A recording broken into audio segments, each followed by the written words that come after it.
In order to get the most out of the Gospel Library app, you need to make sure that you're signed in with your church account, and you can do that on the Home tab. So you've got the Library tab and then the Home tab, and if I click the three dots in the top right hand corner and then click on Settings, you can there see where it says Account.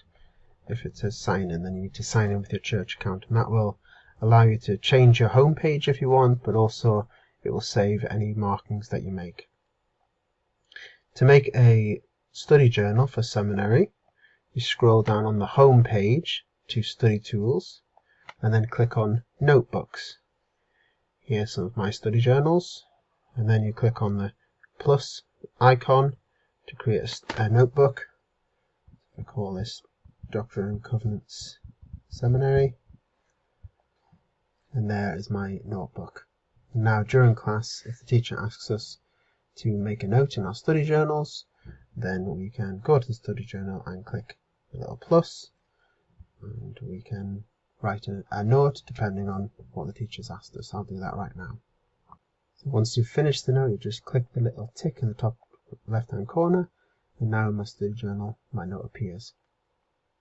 Another way to use the study journal is if you're in the scriptures. Say we're in section 94 here, and I wanted to add a scripture marking to my study journal, and maybe even a note. So if I scroll down to a scripture that's meaningful, maybe it was this, you my friends. I might mark that to say I want to remember that, so that's marked. If I click note, I can add my own thoughts on it or my feelings on it. If the teacher asks me a question, I'll do that right now. So here I've written a question: what makes Jesus a good friend?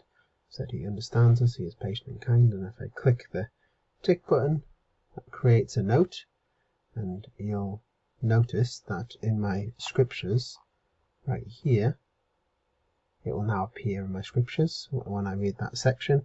But I can also click add to, and then I can add it to my study journal, click the tick, and now it's also in my study journal. So if I go back to my study journal in the home section, go to notebooks, and then go to the Doctrine and Covenants Seminary, here I've got my question, my thoughts, and then even my scripture marking.